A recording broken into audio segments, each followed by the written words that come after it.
if good and evil, if morality exists, then it has to be grounded in metaphysicality. In other words, it can't exist physically. So what is metaphysicality? What is metaphysics? Metaphysics basically has to do with anything which doesn't exist physically. So if you believe you have a soul, then this soul would exist metaphysically. It wouldn't be physical like a rock or the computer you're probably watching this video on. Now, if morality exists, if good and evil, right and wrong exist, then it can't be based in the physical universe. And materialism, which is the belief that the only physical things exist, the metaphysical does not exist, would have to be false. Why is this? Well, let's assume materialism is true for just a moment. Let's assume that all that exists are physical. All things which exist are physical in nature. If you think about it, this kind of removes room for free will. So, if all that exists are physical particles and energy, what's the room for you? Where are you? Who are you? Is there a will?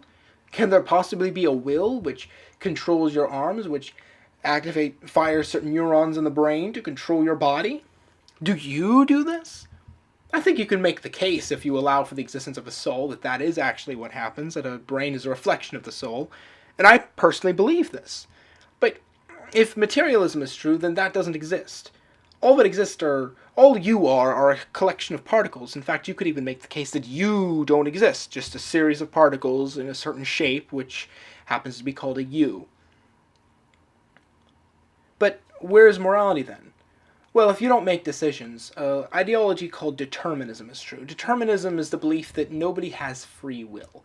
Nobody makes decisions. Everything is determined by physics, by the makeup of the universe. That basically, the way everything has resulted is a consequence of the way the Big Bang happened to be, which led to this, a whole chain of cause and effect all the way to you doing whatever you're doing right now. And if you think about it, that kind of destroys good and evil. Because good and evil require decisions. Let's say I steal your wallet, and I use the money in your wallet to donate to an orphanage. Is that right? Is that moral? Have I done something morally good? Certainly not. Because morality doesn't have to do with what is done, but rather with your choice to do so. If you choose to donate money to an orphanage, then you've done something morally good.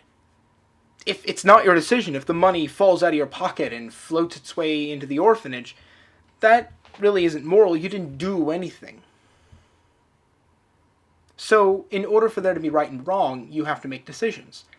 But if materialism is true, if the only thing which exists are physical objects, then there is no decision-making, meaning morality can't exist. So in conclusion, if materialism is true, then amoralism is true. And to all my listeners, you must make a decision whether or not you're going to be a materialist, and thus be an amoralist, there is no right and wrong, or believe that we have the power to make decisions, which I think certainly can't be rooted in materialism, and thus therefore we have the ability to do right and wrong. Beyond that, if materialism exists, then morality itself is physical, which is a little bit humorous if you think about it. The law do not steal is physical. You could go up and touch do not steal. Can I break do not steal? If I break do not steal, can we steal? This is a little bit ridiculous. It simply isn't true that morality and materialism can possibly coexist. But that's just my opinion. Please leave your opinion in the comments section below or on Facebook or wherever this video is appearing. And even if you think I'm dead wrong, if you think I'm an idiot, please let me know why. And I'll see you all in the next video.